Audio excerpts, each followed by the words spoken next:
Vamos orar, gente, para a gente começar? Oremos. Senhor, nós te damos graças, ó Deus, porque enquanto teu corpo podemos nos reunir, ó Deus, em torno da tua palavra para aprender de ti. A começar de mim, ó Deus, eu suplico a tua misericórdia, porque o Senhor sabe que eu sou fraco e miserável, ó Deus. E sequer tenho condições e capacidade, ó Deus, de compartilhar a tua palavra com os meus irmãos, se não for pela tua misericórdia, Pai. Abençoa cada um de nós aqui, abre o nosso coração e o nosso entendimento. Obrigado pela tua palavra, ó Deus, que é sempre tão boa, perfeita, eficaz, ó Deus, para nos transformar, para nos lapidar. Obrigado, Pai, por esse tempo. Me orienta, ó Deus, nos usa para a tua honra e para a tua glória.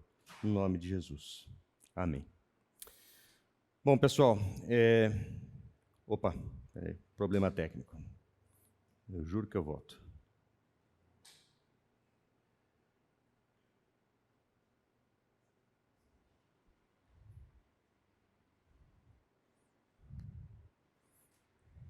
Agora sim. O que aconteceu aí, Alonso?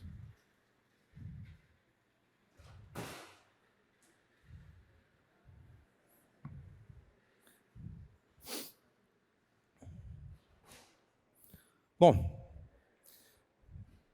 ao ler o tema dessa aula, esse desafio colocado pelo Fábio,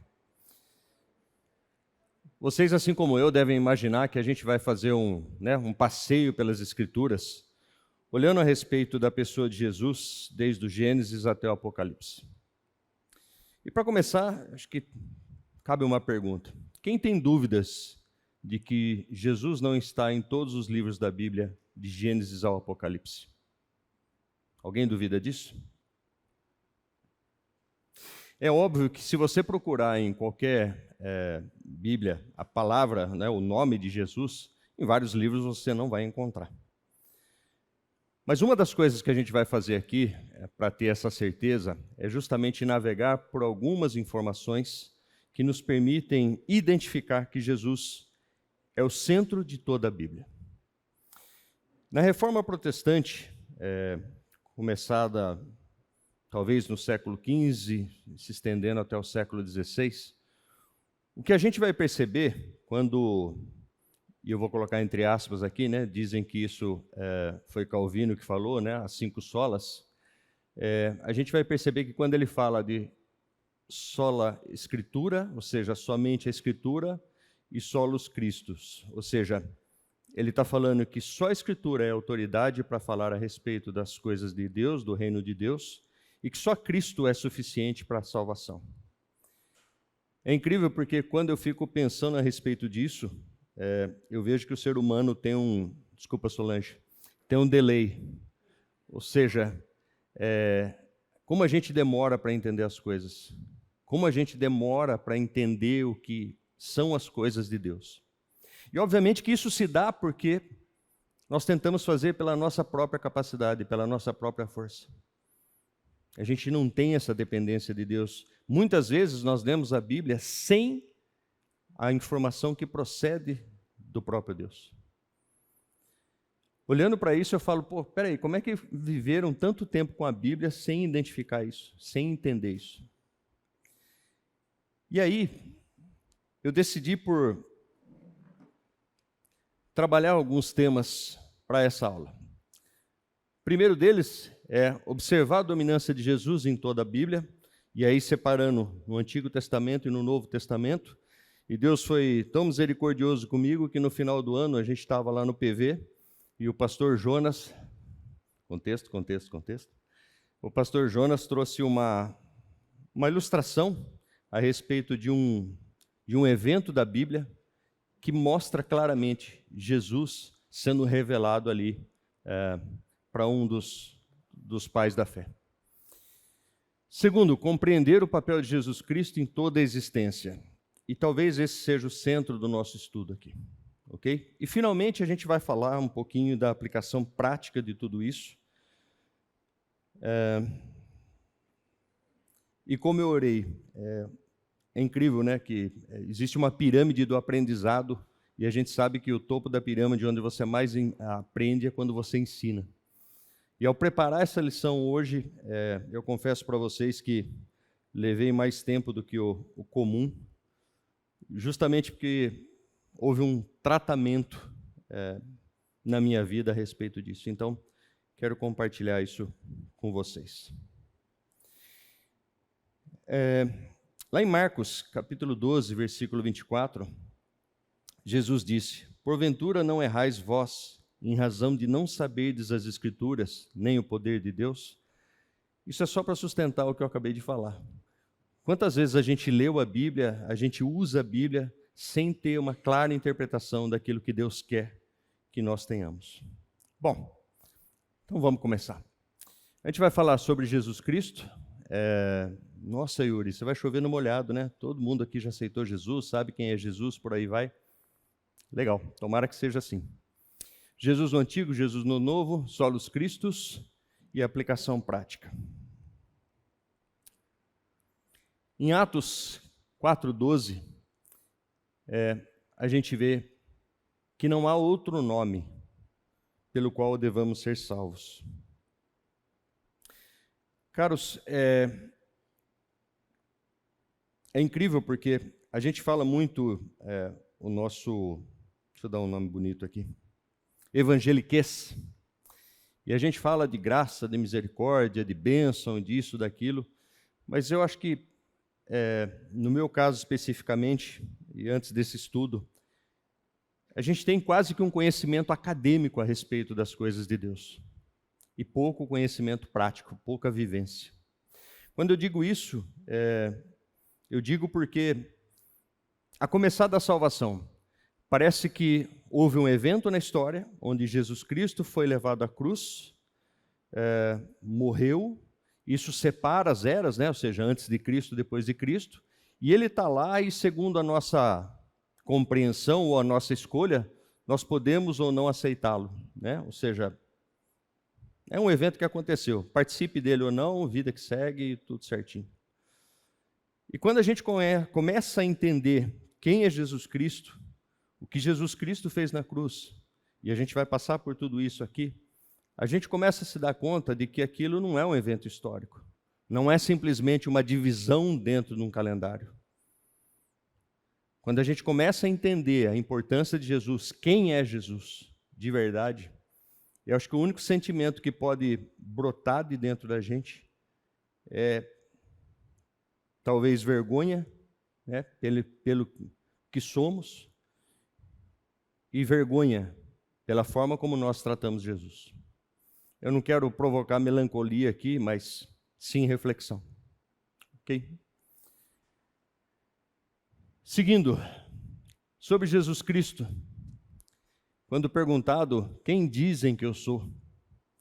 Pedro responde, tu és o Cristo, Filho do Deus vivo. E validando as minhas palavras logo no começo, de que sem a interpretação de Deus, nós sequer sabemos quem Jesus é, o próprio Jesus fala, muito bem, Pedro, mas não foi você que falou isso. Você não entendeu isso por conta própria. Não foi a sua capacidade intelectual que mostrou para você quem eu sou, senão o meu próprio Espírito.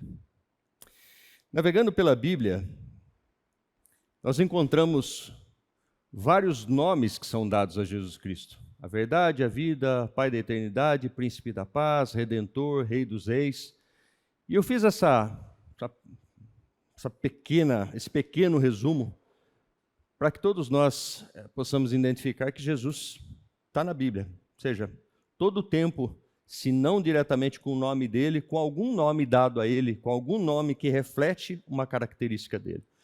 Isso é pouco, tá? Isso não é exaustivo, não, ok? Isso é uma fração. Para entender Jesus e ele dentro da história, eu dividi a existência dele em 3 eventos, ok? O primeiro deles, Jesus é divino e eterno, ou seja, a pré-existência dele. Em Colossenses 1, capítulo 17, o apóstolo Paulo nos ensina que Jesus é antes de todas as coisas e nele tudo subsiste. Quem pode abrir, por favor? Colossenses 1, 17. E só para permear o nosso estudo aqui, a carta de Colossenses, ela diria, o conteúdo mais explícito da importância de Jesus Cristo na existência humana ou no universo, ok? Quem achou, por favor? Colossenses 1,17.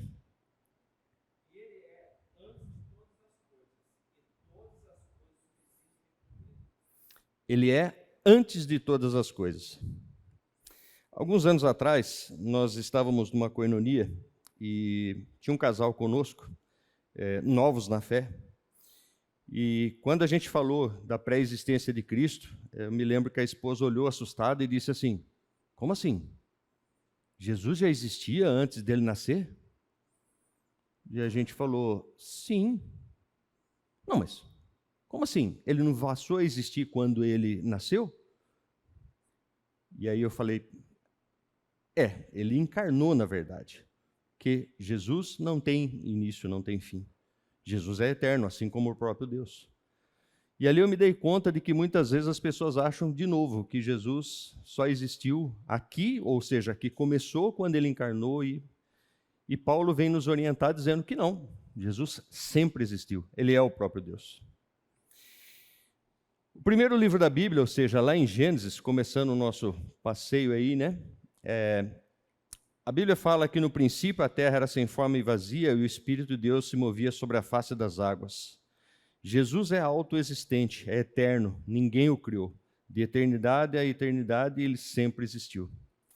Jerônimo, grande patriarca da igreja, no século 4 e 5, escreveu que a ignorância das Escrituras é a ignorância de Cristo. Ou seja, se você não conhece Jesus, você não conhece a Bíblia, e o inverso também é verdadeiro. Como é que eu faço para conhecer a Cristo? Conhecendo as Escrituras. Ok?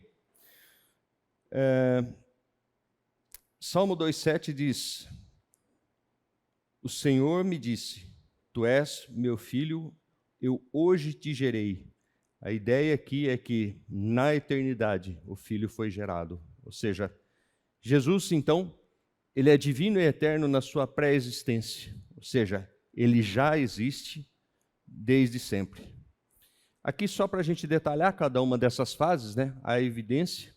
Então, João 1, do 1 ao 4, quem puder abrir, por favor. Gente, a gente vai navegar de Gênesis a Apocalipse, então, por favor, Bíblias nas mãos, quem puder. Existe uma Bíblia, não sei quantos de vocês conhecem, que é uma Bíblia, não é essa, tá? Essa daqui é outra, mas existe uma Bíblia chamada Bíblia em Ordem Cronológica. Quem que já viu essa obra? Qual é a premissa dessa obra? E eu já vou fazer um alerta para vocês. A Bíblia em Ordem Cronológica, ela tem alguns problemas de datação. Pô, Yuri, mas peraí, você fala, depois você desanima. Não sei quantos de vocês sabem, mas o calendário judaico é muito diferente do nosso calendário, ok? Inclusive, a cada 19 anos ele tem um ajuste de data, então é muito difícil você fazer uma datação precisa, mesmo com os eventos bíblicos. Só que essa Bíblia ela é muito interessante porque os autores fizeram um trabalho espetacular. Basicamente, eles organizaram versículo a versículo, não estou brincando, versículo a versículo, começando por aquilo que eles entendem que é a pré-criação. Ou seja, falando a respeito da existência de Deus. E um dos primeiros versículos da Bíblia em ordem cronológica é exatamente João 1:1. Quem achou, por favor? No princípio era o Verbo, e o Verbo estava com Deus, e o Verbo era Deus. Continua? Por favor, até o 4. Ele estava no princípio com Deus. Todas as coisas foram feitas por ele, e sem ele nada do que foi feito se fez. A vida estava nele, e a vida era a luz dos homens. Bom, nós temos algumas revelações nesse trecho, né? Não somente a respeito da pré-existência de Deus, mas também que Jesus foi aquele que fez todas as coisas na criação, né? Muitas vezes a gente lê lá no Gênesis, né? Haja luz, né? Deus disse, certo? Agora, Deus poderia, obviamente, falar e existir, ele tem todo o poder para isso, mas o que a gente entende é, ligado a esse trecho de João, quando Deus fala, Jesus é o... O que é haja? É um verbo.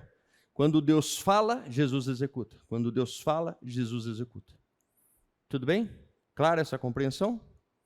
E aí o que a gente vai ver ainda em João 1:1 a 4? Nele estava a vida e a vida era a luz do mundo. A gente vai ver isso um pouquinho para frente.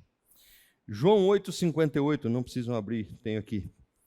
Disse-lhes Jesus: em verdade vos digo que antes que Abraão existisse, eu sou. Ou seja, aquilo que o povo judeu entendia como a origem, né, o começo da sua descendência, Jesus está dizendo que muito antes ele já era. João 17,5, e agora glorifica-me tu, ó Pai, junto de ti mesmo, com aquela glória, né, primeira fase lá, que tinha contigo antes que o mundo existisse. Então, muito claro, muito óbvio, baseado nas Escrituras, que Jesus é um ser eterno, divino, e existe desde que Deus existe. Ok?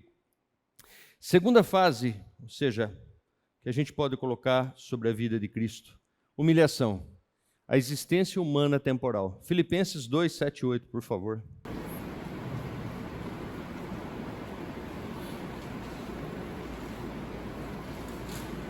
Quem achou pode ler. Filipenses 2, 7 e 8. Mas fez a si mesmo de nenhuma reputação, tomando a forma de servo, fazendo semelhante aos homens. Achando na forma de homem, humilhou-se a si mesmo, sendo obediente até a morte. Talvez a gente não tenha a dimensão exata disso, né? Afinal de contas, nenhum de nós é Deus. Apesar que muitas vezes a gente tenta ser, né? Imagine só, você criar alguma coisa e de você depois ter que tomar a forma dessa coisa. Pior, além de você tomar a forma dessa coisa, você morrer com a morte mais cruel daquela época. Eu fico imaginando que amor que é esse, né? Quem aqui é pai ou mãe? Imagina pegar teu filho e falar: vai lá, morre por aquele bando de ignorante lá. Morre por aquelas tranqueiras lá. Não, mas peraí, como é que é? Eu vou me humilhar, eu vou ser abaixo, inclusive, dos anjos que me servem, beleza? Vou descer lá, vou sofrer por esse povo que sequer me conhece, que sequer se esforça em me conhecer, e vou morrer da pior forma possível. Isso.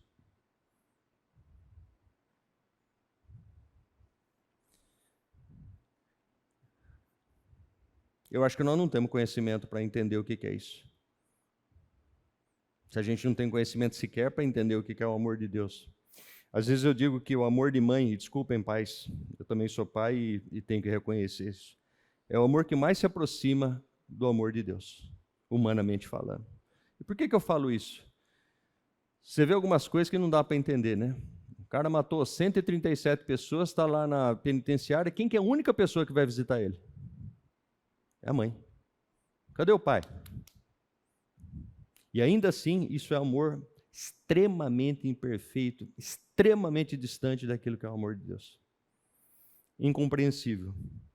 Gálatas 4 e 5. Mas vindo a plenitude dos tempos, Deus enviou o seu Filho, nascido de mulher, nascido sob a lei, para remir os que estavam debaixo da lei, a fim de recebermos a adoção de filhos. Aqui uma declaração, né? Jesus veio no tempo certo, no tempo apropriado, no tempo escolhido por Deus. Nasceu de uma mulher, ou seja, nasceu para ser humano. Por quê? Porque era necessário um outro ser humano para desfazer o que o primeiro ser humano tinha feito. Hebreus 2,9. Vemos, porém, coroado de glória e de honra, aquele Jesus que fora feito um pouco menor do que os anjos, por causa da paixão da morte, para que, pela graça de Deus, provasse a morte por todos. De novo, que amor é esse? Bom, primeiro, pré-existência de Deus, ser divino e eterno. Segundo, existência temporal e humana, humilhação. Depois, exaltação, ou seja, a condição celestial de exaltação e glória, além da original. Filipenses 2, 9 e 11, por favor.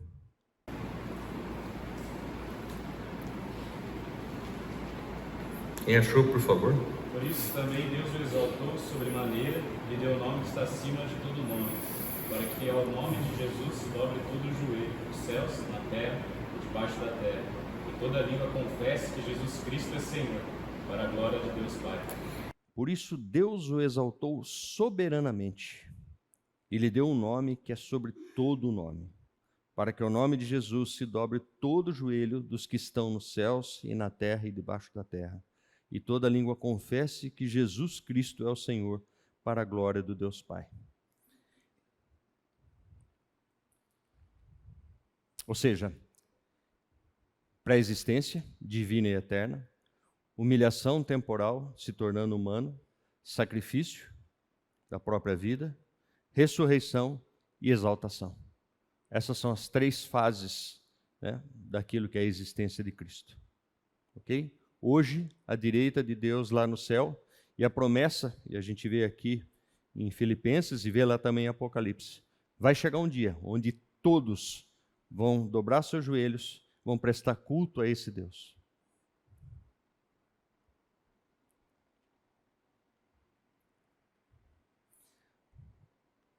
Domínio absoluto do PowerPoint, né? Jesus é tão importante na história humana,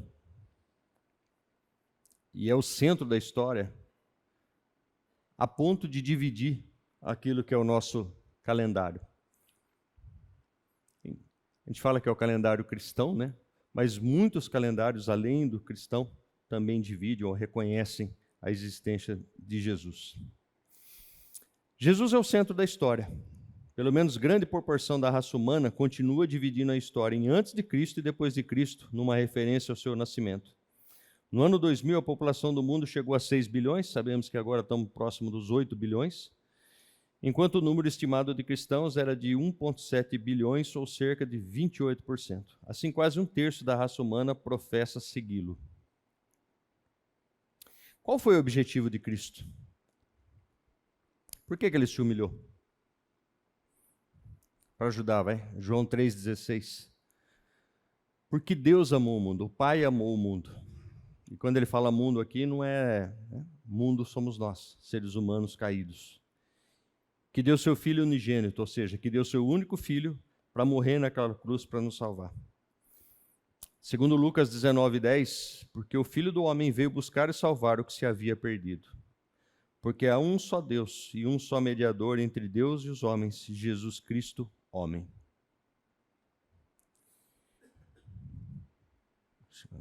Cheio de defeitos especiais, né? Enquanto Jesus esteve aqui na terra, ou seja, em estado de humilhação, ele teve basicamente 4 objetivos. A redenção, obviamente, esse é o plano de Deus. O ensino, estabelecer a igreja e também nos prover a eternidade. Lá em João 10, 9 e 11, ele fala: eu sou a porta. Se alguém entrar por mim, salvar-se-á e entrará e sairá e achará pastagens. O ladrão não vem senão a roubar, a matar e a destruir. Eu vim para que tenham vida e a tenham com abundância. Eu sou o bom pastor dá a sua vida pelas ovelhas. A respeito do ensino, existem 2 textos aqui que eu separei. Mateus 5:2. E abrindo a sua boca os ensinava dizendo: e desceu a Cafarnaum, cidade da Galileia, e os ensinava aos sábados. E a respeito da instituição da igreja, e ele respondendo para Pedro, pois também eu te digo que tu és Pedro, e sobre esta pedra, ele, Jesus, lógico, edificarei a minha igreja, e as portas do inferno não prevalecerão contra ela. Notem, a missão de Deus era muito objetiva, muito clara, muito precisa. O mundo estava perdido, e não vamos entrar no mérito, mas ele sabia que isso ia acontecer, e ele já tinha providenciado desde a eternidade alguém que pudesse resgatar o ser humano. Quando a gente vai lá para o Apocalipse, nossa, eu alterando a ordem das coisas, Quando a gente vai lá para o Apocalipse, a gente nota João, assistindo todo aquele teatro cósmico, ou seja, Teatro não no sentido de que estão desculpa, aquele filme, né? Ou seja, a respeito das coisas que vão acontecer. E uma coisa que me chama muita atenção é quando Deus pega o rolo, né? Com 7 selos e fala: quem é digno de abrir esse rolo? E João começa a chorar desesperadamente, porque para onde ele olha, ele fala: cara, não tem ninguém que abra isso. E a gente tem muita especulação a respeito do que é o rolo, né? Pessoal, os adolescentes às vezes me perguntam: mas o que tinha escrito no rolo? Eu falo: cara, pode ser que sejam as leis naturais, pode ser que sejam as leis que Deus estabeleceu antes da fundação do mundo, mas o que a gente vê no texto de Apocalipse é que aquilo ali é juízo. Toda vez que abre um selo, alguma coisa acontece. Mas voltando, né, ao raciocínio, ninguém é digno, até que o anjo fala para ele: ô, calma aí, João, tem um cara. Imagina só, 8 bilhões de habitantes, anjos, milhares ou milhões de anjos, ninguém é capaz de abrir o rolo. Só uma pessoa.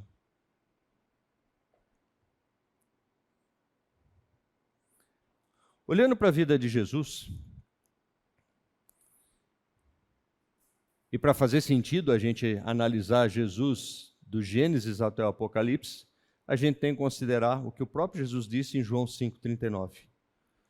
Examinais as Escrituras, porque vós cuidais ter nelas a vida eterna. E ele está falando dele, tá? Vida eterna é ele. E são elas que de mim testificam. Ou seja, não há dúvidas de que Jesus é a expressão da palavra de Deus, ou a palavra de Deus é o próprio Cristo. Aqui algumas citações a respeito de Jesus no Antigo Testamento. E nós vamos ver isso de maneira mais gráfica. Vocês perceberam, a pedido do Elcio, eu dei uma refinada na apresentação, tá? Beleza? Então, coloquei umas figurinhas, fiz uns efeitos especiais. Elcio, vou chegar lá, cara. Vamos lá. Gente, é só ilustração, tá? Daqui a pouco a Silma vai falar para mim: nossa, você está muito adventista, está colocando essas fotos. É só ilustração, tá, Silma? Não fica nervosa. Então, haja luz. Jesus, enquanto executor, façamos o homem, façamos, né? Plural, né? Se era só Deus lá, por que façamos, né? O trono de Deus. É o Senhor. Agora é minha vez, hein? Sonho de Jacó. O que tem Jesus a ver com o sonho de Jacó? Você estava lá, você não pode falar. Você é suspeita, né? O que tem a ver Jesus com o sonho de Jacó, gente? O que Jacó sonhou? Uma escada que subia aos céus, Deus estava lá em cima, anjos subindo e descendo. Onde está Jesus nessa ilustração? Quem estava no PV de Caldas não pode falar. Vai, Edu, você está com uma cara de quem está com certeza. Manda bala aí. Quem religou nós que estamos na terra com aquele que está no céu? É o próprio Cristo. Só Ele tem esse poder, só Ele recebeu esse poder. Olha que analogia. Jacó está sonhando com o quê? Vamos lá, vamos dar uma antecipada antes de Jacó. Quando Abraão sobe com Isaac no monte, Isaac olha, tem a lenha, tem o fogo, tem tudo ali e não tem o cordeiro. O que Abraão responde para Isaac? Quê? De quem que ele está falando? Quem foi o cordeiro que Deus proveu para morrer por você e por mim? Cristo. Notam? Todos os sinais, o tabernáculo, os sacrifícios, o pão da preposição, tudo que está no Antigo Testamento aponta para Cristo. Quando você olha para o tabernáculo, né? A menorá, bode expiatório, o próprio tabernáculo, pães da preposição, quando você olha a água saindo da rocha, rios de água fluirão de mim. Quando você olha para o sacrifício, olha lá, que lá faz de conta que é Abraão e Isaac, tá? Tudo aponta para Cristo. Tudo está falando a respeito de Cristo. Cada detalhe revela Cristo. Os cordeiros, tabernáculo, sangue vertido, pão da proposição. Estou falando preposição, desculpa, gente. Proposição. A luz do candelabro, a arca da aliança, as festas judaicas, tudo são símbolos de Cristo. Ok?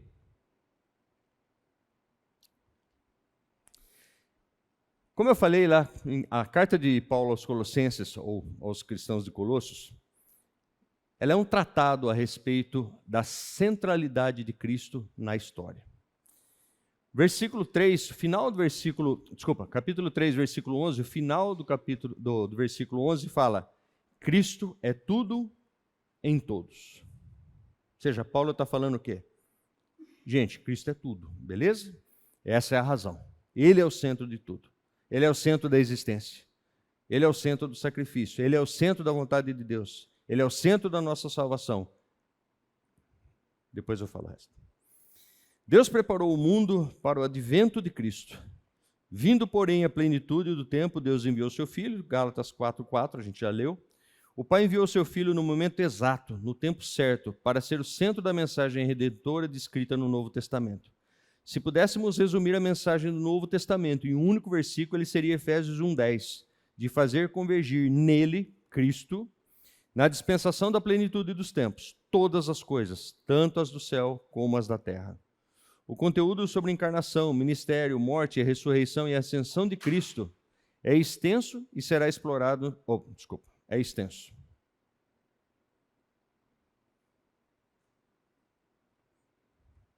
Que domínio, gente. Meu Deus. Estou impressionado. Olhando para Jesus no Novo Testamento, a gente sabe que o Novo Testamento, obviamente, é o relato da encarnação de Cristo e daquilo que ele fez para nós. Ou seja, se no Antigo Testamento Cristo está tão claro, agora, né? Se Cristo está tão claro, no Novo Testamento é impossível negar que ele é o centro e que ele está sendo declarado ali. O Novo Testamento é inaugurado pelo Evangelho, segundo Mateus, e imediatamente já nos deparamos com o nascimento do Filho de Deus, aquele que havia de vir. Jesus é o centro de todos os evangelistas, né? Mateus, Marcos, Lucas e João, que se dedicam em nos descrever sua vida e ministério até sua morte e ressurreição. O livro de Atos descreve o surgimento da igreja, o derramar do Espírito sobre ela, as viagens missionárias do apóstolo Paulo, que dedicou sua vida para pregar Jesus aos judeus e aos gentios. Bom, olhando para o Novo Testamento, a gente vê ali o nascimento de Cristo. Gente, é só ilustração, tá? Os milagres de Cristo. O que mais a gente vê ali? Os milagres, finalmente, sua morte, ou seja, seu sacrifício.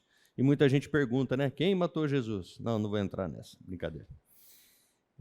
Jesus se deu em sacrifício por nós. E a explicação é: todo homem nasce decaído e está condenado à morte eterna. Por essa razão, Deus enviou o seu Filho a fim de morrer e ressuscitar, para nele acontecer a redenção. É fato, e deve ser o foco de todos, que o homem necessita de redenção. Ninguém pode conquistar a salvação por si só. Ela só é possível por meio de Jesus Cristo. O que precisa ser esclarecido é que Cristo sempre participou da salvação em todas as épocas. Cada período da história do povo de Deus deve ser examinado dentro dos limites do movimento da redenção. Os adolescentes às vezes me perguntam, tá, mas e quem nasceu antes de Jesus? Como é que foi salvo? Como é que foi salvo? Pela fé. E nós? Pela fé. Se a Bíblia fala que Jesus veio no tempo apropriado, nós cremos em algo que a gente não viu e que aconteceu antes. Eles criam em algo que viria a acontecer. Quando da transfiguração, e eu gosto muito dessa ilustração, Pedro olha e vê quem na transfiguração? Quem?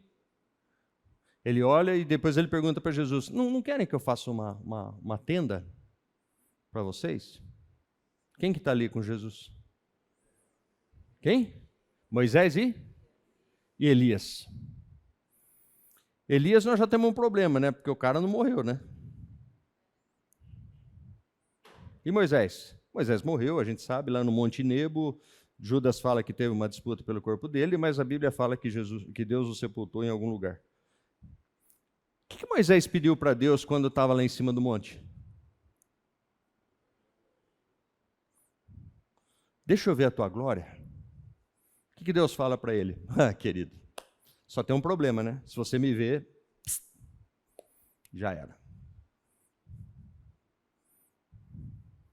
Por que eu estou falando isso? Quando Moisés está ali naquele momento vendo Jesus, o que ele está vendo? O que Jesus é? A glória de Deus. Ou seja, tá bom, Moisés, dá um tempinho aí que eu vou te mostrar a minha glória.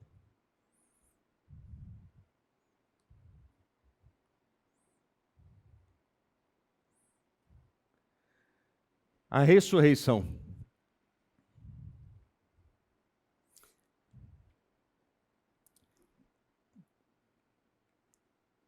Quando Jesus se dá em sacrifício, eu fico imaginando o que passou pela cabeça dos discípulos, né? Pô, e agora? Acabou, cara? Acabou. Se eles fossem tão imediatistas quanto nós e tivessem um celular na mão com Facebook, Instagram, imagina o desastre que seria na história, né? Pensou? Gente, acabou, né? Acabou. O cara sumiu, mataram ele. E agora? O que a gente faz? Vamos para onde? 3 dias se passaram, até que eles vão até o túmulo, chegam lá e o que acontece? O anjo fala, está aqui não, já era. E só depois desses eventos é que eu imagino que eles se deram conta daquilo que foi dito. E a gente percebe isso pelo próprio tratamento de Pedro, né? Quando que Pedro foi cair a ficha de quem que ele estava seguindo por 3 anos, quando ele foi se dar conta de qual era a missão dele, quando Jesus ressuscitou, aparece na praia e fala, Pedro, você me ama? Vamos parar de falar de Pedro, porque eu tenho muito de Pedro, tá? Vamos dar o rumo dessa prosa. O Novo Testamento fala que após a morte, Jesus ressuscita e as pessoas veem ele subindo ao céu, a sua ascensão. E é onde ele está hoje. Na verdade, é difícil a gente falar isso, né? Onde ele está, né? Parece que a gente está tentando dar um local, né, geográfico para Jesus. A gente sabe que ele é onipresente, assim como o próprio Deus. Então, onde ele está hoje? Hã? Aonde? Assentado à direita de Deus. Mas e aqui? E aqui? Não está? Deixa eu fazer um comentário para vocês. Outro dia minha mulher, eu vou falar Solange, mas não fala nada para ela, por favor. Né? Outro dia minha mulher ficou brava comigo. Meu, como você enrosca depois do culto, cara? Pô, amanhã é segunda-feira, temos que sair, trabalhar, aquela tensão pré-segunda-feira, né? Tem mais alguém assim aqui? Nossa, coincidência. É coisa de mulher isso, será? Brincadeira, meninas, calma. Esse cara não deixa nem a gente falar. Peraí, gente, só para terminar a história, tá? Para não ficar sem graça. E eu falei para ela, filhinha, você tem que entender o seguinte, isso daqui é prévia do céu. Você está entendendo? Você está entendendo? Eu não fico batendo papo lá no trabalho, eu não fico conversando com os amigos, eu não vou no boteco, meu negócio é isso daqui é prévia do céu. Tem um monte de gente aqui que eu estou vendo aqui que eu vou ver lá. Então deixa usufruir disso daqui. Ah, se deixar, você fecha a igreja. Boa ideia. Sabe que não precisa de um voluntário? Percebem? Jesus está sim, lá no trono, à destra de Deus. Mas o Espírito dele está dentro de nós. E isso que a gente vive aqui com os salvos é o quê? A gente aspira pela vida eterna, não é? Você tem a certeza que você morreu hoje, você vai para o céu, certo? Mas você já pode desfrutar de Deus agora. Você já pode desfrutar da salvação agora. Isso daqui é prova disso. Intervalinho, 10 minutos?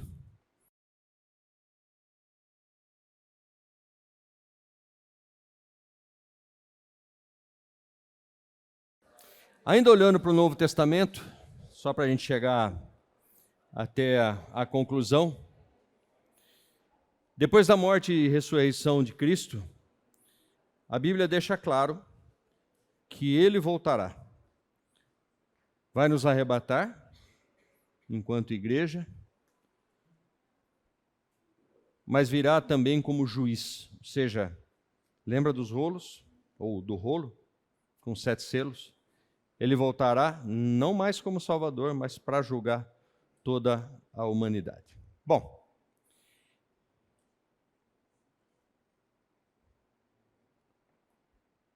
somente Jesus pode nos salvar e religar. A figura central da história da humanidade é a pessoa de Jesus Cristo. Ao participar da história, segundo Filipenses 2, do 5 a 11, Jesus com a própria vida deu ao homem a oportunidade de ser salvo da condenação eterna. Segundo Bancroft, omiti-lo da história é o mesmo que omitir da astronomia as estrelas ou da botânica as flores. Jesus faz parte de todo o conteúdo bíblico. Suas pegadas estão desde a criação até a consumação, de Gênesis a Apocalipse. Bom, acabou, né? Podemos ir embora? Não. A teologia cristocêntrica significa Cristo é o centro de todas as coisas. Gente, deixa eu confessar para vocês, eu estou com uma música da Raquel Novaes na cabeça, Jesus é o centro de tudo, que é impressionante, cara. Hoje de manhã eu estava no banho e estava pensando nisso, cara. E como a gente canta isso de maneira vazia, né? Porque Jesus é o centro de tudo que há, Jesus é o centro de tudo que há. O início, meio e fim, e agora? E nós vamos chegar na segunda parte da música, não vou continuar, até porque canto, que é uma beleza, né? Bom, compreendida a centralidade de Jesus em tudo, agora podemos compreender Colossenses 3:11. Cristo é tudo em todos. Mas aí nos cabe uma pergunta, ou duas. Cristo é tudo para você? Ou Cristo é tudo em você?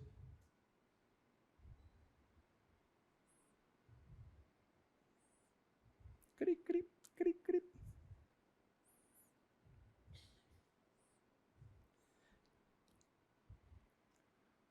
Quando a gente olha para esses 2 versículos, e óbvio que o de Marcos está se referindo ao Deuteronômio, e o próprio Jesus está respondendo ele para o mestre da lei, a gente nota que Jesus incluiu no versículo, lá em Marcos, de todo o teu entendimento. Pedro, na sua primeira carta, versículo 3:15, disse: Antes, santificai ao Senhor Deus em vossos corações, e estais sempre preparados para responder com mansidão e temor a qualquer que vos pedir a razão da esperança que há em vós, ou a razão da sua fé. Cristo é tudo em todos. Lá na criação, quando Deus fez o homem, pela sua própria integridade, Ele deu ao homem a livre escolha. Em vários grupos de discipulado, alguns daqueles que estavam sendo discipulados se revoltavam. Pô, mas por que ele teve que fazer isso, né? Esse é o problema de tudo. Se a gente não tivesse esse tal de livre-arbítrio, talvez a gente pudesse escolher Deus. Eu falei, sim, mas aí a gente não seria imagem e semelhança dele, né? Se a gente não pudesse escolher. Sim, mas se a gente não pudesse escolher, a gente não teria escolhido o que é ruim. Tostines, né? Animais porque é fresquinho, ou desculpa, a galinha e o ovo também.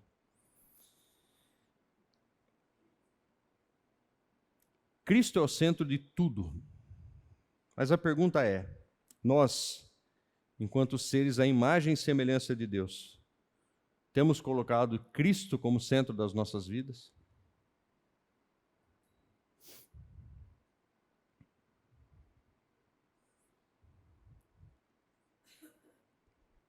Será mesmo que Ele é o centro? Olhando para essa divindade, olhando para esse Deus tão poderoso, eterno, maravilhoso, com todos aqueles adjetivos, com todas aquelas virtudes, será que eu escolho Cristo todos os dias para ser o centro da minha vida também? Para não colocar ninguém em desconforto.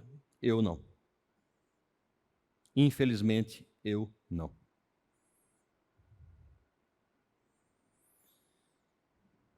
Um dia alguém me perguntou: o que você acha que é o maior incômodo que você tem hoje? E eu falei: a preocupação. E sei que boa parte dos meus irmãos que aqui estão tem esse mesmo problema. Preocupação pelo quê? Bom, manter as coisas funcionando, manter a casa tudo em ordem, ter grana para pagar as contas, educação dos filhos, o que mais? Enfim, as N famílias que dependem da gente lá no trabalho, preocupação, preocupação, preocupação, preocupação. Esse é o incômodo que dia e noite está batendo aqui. Isso me faz lembrar de um professor da faculdade teológica que um dia falou assim para mim: cara, o inferno não precisa ser um lugar físico ou geográfico, ou não precisa ser um lugar de tormento. Basta você colocar na cabeça do ser humano algo que o atormente dia e noite. Aquilo ali é o inferno. E se você parar para pensar, é verdade. Você não precisa ser mandado para algum lugar. E olha que paradoxo, né? Aceitamos a Cristo, esse Cristo que a gente acabou de ver. Contudo, se nós não escolhemos ter Ele como centro das nossas vidas, como Ele é o centro de tudo, e aí a palavrinha todos ali, né, deveria me incluir, como é que eu vivo? Como é que eu trato isso? Compartilhando com vocês, há alguns anos atrás, um casal amigo nosso perguntou: onde sua filha estuda? Eu falei: na escola X. Mas por que ela estuda lá? Porque é uma escola cristã. Nossa, mas o ensino lá é muito fraco. Eu falei: e? Não, você precisa colocar ela numa escola que empurre ela para ser uma boa profissional. Eu falei: mas esse não é o meu objetivo. Não? Eu falei: não. Por que não? Eu falei: porque o meu objetivo é fazê-la uma serva de Deus. Então, na minha cabeça, e desculpem a minha ignorância, quanto mais tempo ela estiver em contato com a palavra, ou no ambiente onde a palavra é, melhor. Ela vai ter tempo para estudar, para aprender todas as outras ciências, ou todos os outros temas acadêmicos. Nossa, cara, eu não tinha pensado nisso. Falei: então, a minha função enquanto pai, olhando para aquilo que a palavra me ensina, é fazer da minha filha uma serva do Senhor. Esse é o meu objetivo principal. Todo o conhecimento acadêmico depois, ela vai adquirir. Até porque, se eu fizer dela uma boa serva do Senhor, ela vai ser boa em tudo. Por quê? Cristo sendo o centro da vida dela, ela vai fazer as coisas para quem?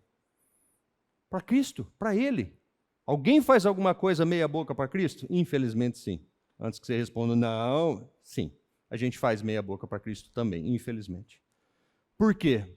Porque a gente não colocou a importância devida em Cristo e porque a gente não criou, desculpem, estou falando no meu caso, não se ofendam com isso, a gente não criou vergonha na cara para entender quem é Deus e que nós somos nada diante dele.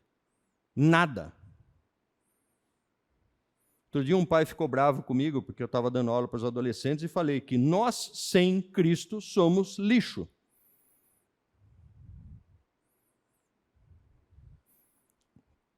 Eu tive que orar, né, para Deus me dar paz, porque se Ele me desse força, eu ia lá e espancava o pai. Fala para mim o que nós somos sem Cristo. Ah, desculpa, usei a palavra errada. Nós somos pó, não somos lixo. Como é que a gente pensa quando a gente tem que tomar decisões na nossa vida? E olha que interessante, boa parte dos cristãos que eu conheço vivem uma dicotomia. Eu sou um cara dentro da igreja, eu sou outro cara no mundo corporativo. Por quê? Não, porque o Estado é laico, a empresa é laica. Ô, criatura, você está servindo quem? Hã? Você está servindo quem? Se é Cristo, desculpa, você não pode ter essa dicotomia. Você é quem você é. Beleza? E espero que esse prevaleça. Olha que interessante, quando a gente olha lá no Velho Testamento, e eu gosto muito dessa história, estou abusando dos defeitos especiais, hein, Elcio? Então, espetáculo. Não é? Quando a gente olha para o livro de Daniel e vemos a vida desses 3 camaradas, Sadraque, Mesaque e Abednego, olha que interessante. Nabucodonosor decreta: ninguém pode adorar a outro Deus senão a mim. Beleza? E quem não fizer isso vai ser jogado, né? Daniel na cova dos leões e esses caras aí aonde? Fornalha. E o cara fica extremamente revoltado, a ponto do semblante dele mudar e fala: aqueçam 7 vezes mais a fornalha, que eu vou jogar esses 3 malandros lá dentro. Qual a reação desses 3 caras? Desespero? Saíram correndo? Fugiram? O que eles fizeram? Quando a gente vê Paulo falando, né, para mim o viver é Cristo e o morrer é? Essa é a compreensão desses camaradas aqui. Beleza, Nabuco? Pode esquentar o trem aí. Não vai dar nada, não. Sempre morrer para Cristo? Bora. Quantos de nós teríamos essa capacidade de falar: pode matar? Beleza? Até porque, se eu não sirvo para viver para Cristo, é melhor morrer. Olha que interessante. Aqueça 7 vezes mais, ou seja, obviamente isso não foi de graça, né? Por quê? Porque fogo é fogo, né? Fogo mais quente queima mais, é isso? Não, era para impressioná-los. Era para quê? Desanimá-los, colocá-los com medo, a ponto de falar o quê? Tá bom, Nabucco, beleza, vamos lá, vamos, beleza? O que precisa? Ajoelhar? E o que aconteceu? Todo mundo sabe o fim da história, né? Peraí, joguei 3 caras lá, tem 4? Hã? Saiu a ponto de não cheirar queimado.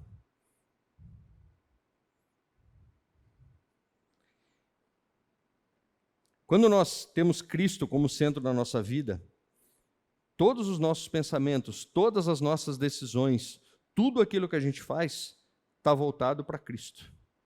Paulo fala: sigo olhando para o alto. Eu fico imaginando, por que Paulo falou isso? Vou falar no meu caso, tá? De novo, para não expor ninguém. Eu acho que Paulo falou isso pelo seguinte: toda vez que eu tiro o olho das coisas de Deus, eu começo a olhar para as coisas do mundo, essas distrações, e veja, temos distrações de todos os tipos. Lembra da preocupação que eu falei? Segunda-feira tem 5 reuniões, tem que ir não sei o quê, tem que fazer não sei o quê, tem que... né? Vocês acharam que só minha esposa tinha atenção pré-segunda-feira, né? Eu também tenho. Tem que fazer isso, tem que fazer aquilo. Não, mas se a empresa não funcionar, tem que mandar proposta, tem que falar com não sei quem. Distrações. Isso faz com que eu tire os olhos do alto e comece a olhar para os meus problemas ou para o meu umbigo. Quer outra distração? Bom, não, né? Porque se eu for falar de distração, a gente vai ficar aqui até amanhã cedo e não vai terminar, né? Temos distrações de todos os tipos. E veja, talvez essa seja a principal ação do inimigo, entendeu? Deixa eu encher esses caras de distrações, deixa eu colocar um monte de problema para eles cuidarem, porque quando isso acontecer, não vai ter tempo para olhar para o céu. Fala, irmão.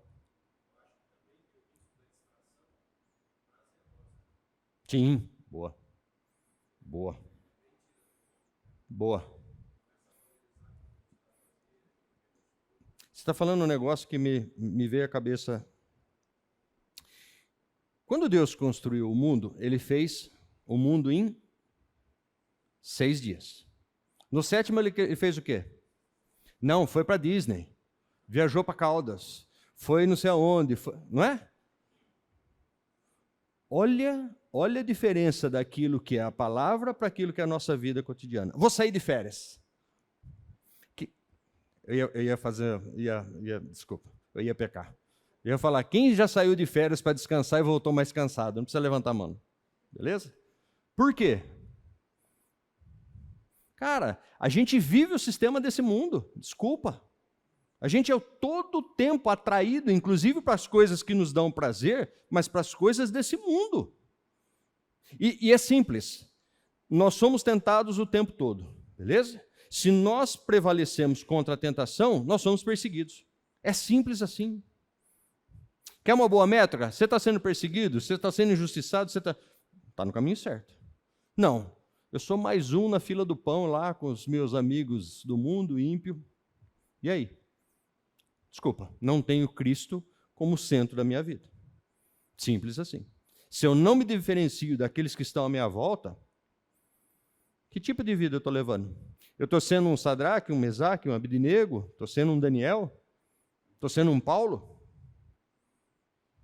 Ou estou sendo mais um?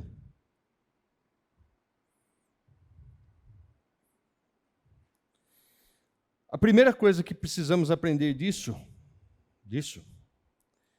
é não dividir a mente, como se houvesse uma mentalidade para a igreja e outra para fora da igreja. Lembra que eu falei da dicotomia?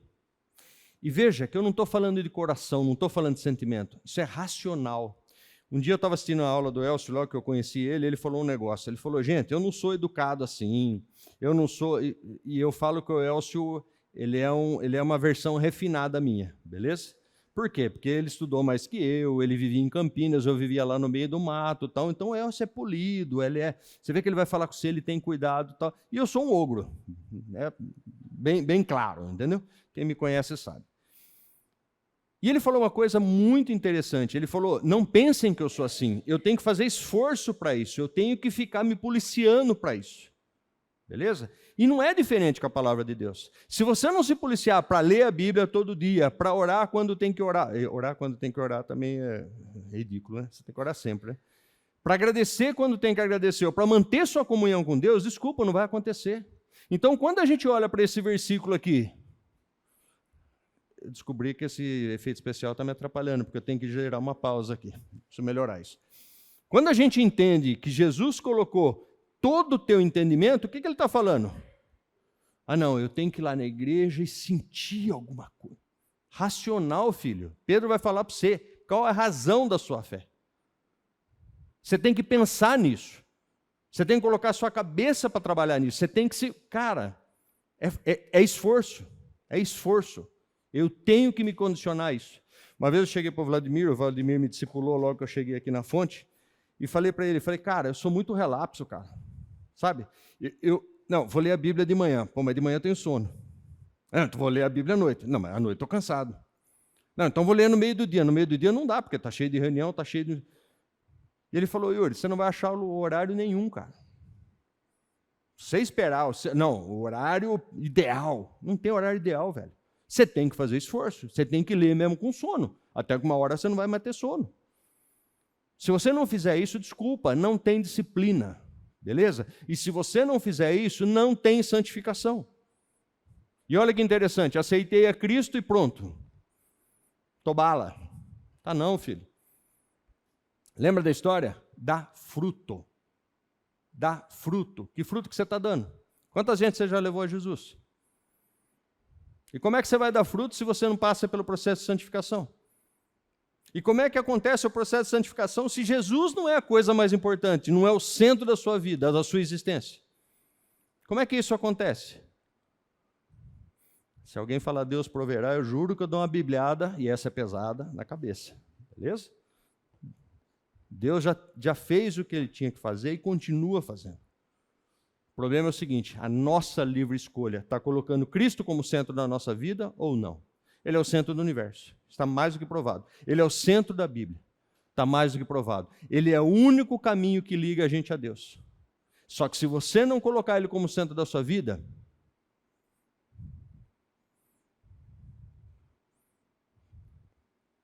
o que adianta?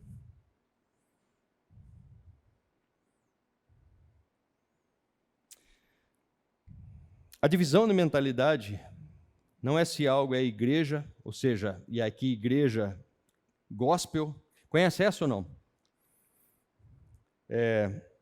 Paulo disse que a gente não deve se amoldar ao padrão desse mundo, né? Mas a pergunta é, a nossa forma de viver é diferente da do mundo? Não, é igual. A diferença é que eu adiciono Deus. Leio a Bíblia, vou na igreja, o pessoal já não me chama para pedalar de domingo, né, Paulo? Porque sabe que a gente vai para a igreja. Essa é a única diferença? Desculpa, velho. Você está vivendo como um mundano dentro de uma igreja. Beleza? Quer ver um exemplo muito comum disso? Cantores e cantoras presentes, me perdoem, tá? Falei da Raquel Novaes agora, mas isso é uma coisa que me desafia. Outro dia minha filha falou assim para mim: papai, você é muito chato, cara, você não gosta de música gospel. A primeira parte é verdade, hein, Meco? O Meco já riu ali, é verdade. Você é muito chato, você não gosta de música gospel. Eu falei: não, o problema não é que eu não gosto de música gospel, beleza? O problema é quando a música começa com um pronome, beleza? Pessoal, né? Eu. Eu falo: mas isso aí é louvor a Deus? Eu? Você está falando de você? Desculpa, louvor a Deus é para Deus, tem que falar de Deus, tem que olhar para Deus, tem que... E aí, de novo, a pergunta é: quem que é o centro da sua vida? Sou eu? Quem que está em primeiro lugar nas suas decisões? Quem você consulta quando você vai tomar a decisão? Sabe aquela história? Não, Deus, obrigado, o Senhor já me abençoou, mas deixa que daqui eu toco. Você toca o quê, criatura?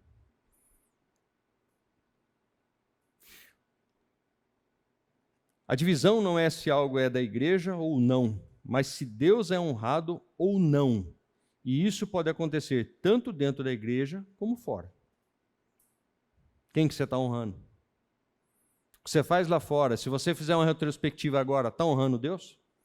Aquilo que você passou na última semana, nos últimos 2 dias, não vamos exagerar também, né? Última semana força um pouco. Será que pensamos como o mundo? Alguns exemplos. Jovens, desculpem, tá? Especialmente aqueles que não são noivos. O que é preciso para casar? Estabilidade financeira, terminar a faculdade, mestrado, doutorado, construir a casa própria. Não é assim que o mundo pensa? Será que temos como mundo confiado no dinheiro ou temos confiado em Deus? Gente, não estou falando que não precisa fazer plano, que não precisa, beleza? Não é isso que eu estou falando. Mas qual é a vontade de Deus? Onde é que a vontade de Deus se encaixa? Tratamos fé e trabalho como coisas separadas? Será que um cristão pode trabalhar em qualquer coisa? Seu trabalho fere princípios morais da Escritura? Somos seguidores ou criados de cultura? Será que estamos copiando as coisas do mundo e adicionando o termo gospel depois?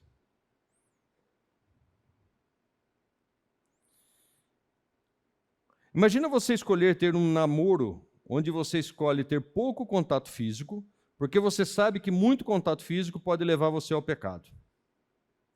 Nós queremos namorar como o mundo namora, mas não queremos lidar com as consequências. Imagina você optar por um emprego que paga menos, porque você pode passar mais tempo com sua família e sua igreja. Eu não sei quantos de vocês têm a experiência de trabalhar no mundo corporativo. Pode falar, né, Edu? Boa. Como é que funciona o mundo corporativo? Quando você vai trabalhar numa multinacional, especialmente aquelas empresas gigantescas. E pode ser que não seja generalizado, tá? Mas eu vou contar para vocês a minha experiência. Você chega lá, antes de você trabalhar, os caras já te dão uma grana. Você até assusta, você fala: é raro, né? Não, isso aqui é para você comprar roupa. Roupa. Por quê? Não, gravatinha, né? Paletó. Tá. Legal. Aí você começa a trabalhar. Aí o cara te dá carro, o cara te dá celular, notebook, te dá, o que mais? Cartão de combustível, te dá tudo mais. Beleza? Só tem um detalhe. Você não percebeu que nas entrelinhas, tudo isso é para prender você e consumir todo o teu tempo. Seu chefe liga às 10 horas da noite de sábado, você está com o celular da empresa, querido. Você tem que atender. Cadê o seu tempo? Cadê a gestão do seu tempo? Ô Yuri, mas peraí, é um baita de um trampo, cara. Estou ganhando 50 mil reais por mês, 60 mil reais por mês. Só uma perguntinha. Está cuidando da família? Ainda tem família? Como é que está seu tempo com Deus? Não estou dizendo que isso não possa acontecer ou que você não possa conciliar essas coisas, beleza? Mas, em geral, lembra que eu falei de distrações? Essa é a ideia. Não são poucos os exemplos, e eu posso falar por conhecimento de causa, de amigos cristãos, que eram da mesma igreja que eu lá em São Paulo, e que se separaram de suas esposas, porque começaram a interpretar que a família ou a esposa era uma distração para a carreira. Não estou brincando. Eu vi diácono fazer isso. Você está me atrapalhando, eu tenho uma carreira pela frente. Meu chefe disse que eu vou não sei o quê. Meu chefe falou não sei o quê. E você fala, criatura, o que você está fazendo? E o cara simplesmente larga a esposa e filha da linha, cuidar da carreira. Preciso falar como é que esse cara está hoje ou não? A última vez que eu falei com ele, ele falou assim, se eu tivesse sabedoria. Eu falei para ele, a questão acho que não é sabedoria, cara.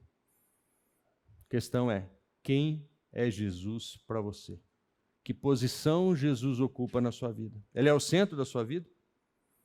É para Ele que você vive? Para Ele que você serve? Nós falamos repetidamente, né? Fomos criados para o louvor e glória de Deus. É isso que você está fazendo? Você fez isso hoje? Ontem? Imagina você jovem, para os jovens agora, tá? Optar por não voltar tarde ao sábado, porque depois é domingo e tem escola dominical. Tem que acordar cedo, né? Não, mas sábado, vamos embora, vamos para a balada. Chega às 5 horas da manhã, aí chega aqui na igreja de que jeito? Fernando falando e você babando. Fernando falando e você babando. Imagina você deixar de assistir... Vou falar. Imagina você deixar de assistir o jogo do seu time no domingo. E olha que interessante, né? Jogo é normalmente de domingo, né? Na hora da igreja, né? Imagina você deixar de assistir o jogo do seu time no domingo para praticar atos de misericórdia. O dia do Senhor para Jesus era o dia que ele agia de forma redentiva. Ou seja, que tipo de pensamento e atitude tem dominado você? Saiba também que o mundo não irá aceitar se você decidir seguir a Cristo. O mundo primeiro impõe seu estilo de vida e espera que você se amolde a ele, beleza? Se você resistir, ele vai tentar te persuadir. E se mesmo assim você resistir, ele vai te perseguir.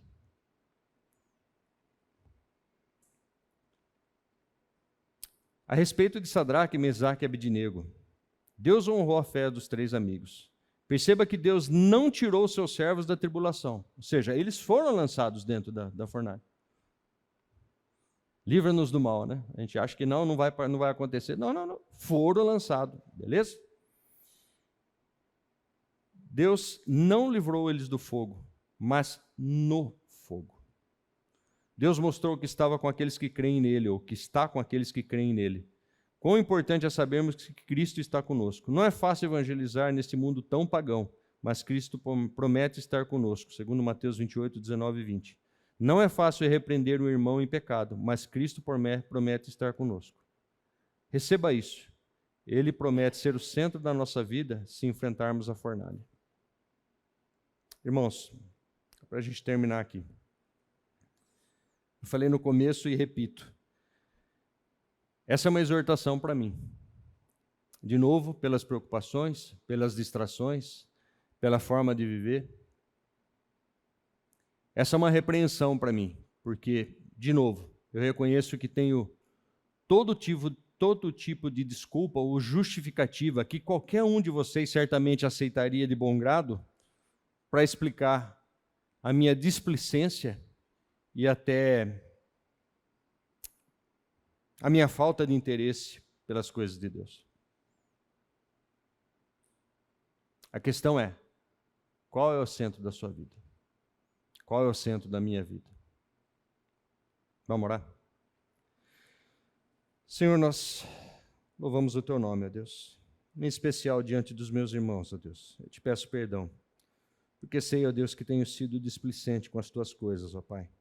Porque reconheço, ó Deus, a minha fraqueza, a minha miséria, porque reconheço, ó Deus, que diante de tantas distrações desse mundo, ó Pai, tenho deixado as coisas do Teu reino, ó Deus, de lado ou em segundo plano.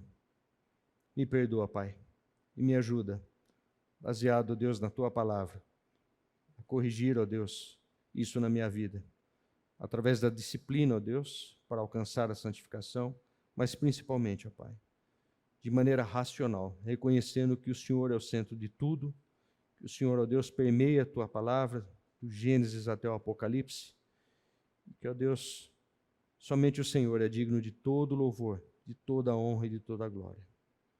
Eu louvo o Teu nome, ó Deus, pelos meus irmãos aqui, e peço que da mesma forma, Senhor, o Senhor os exorte, o Senhor os motive, o Senhor os desafie, ó Pai, a viver uma vida que glorifique o Teu nome, que exalte o Teu nome, Pai.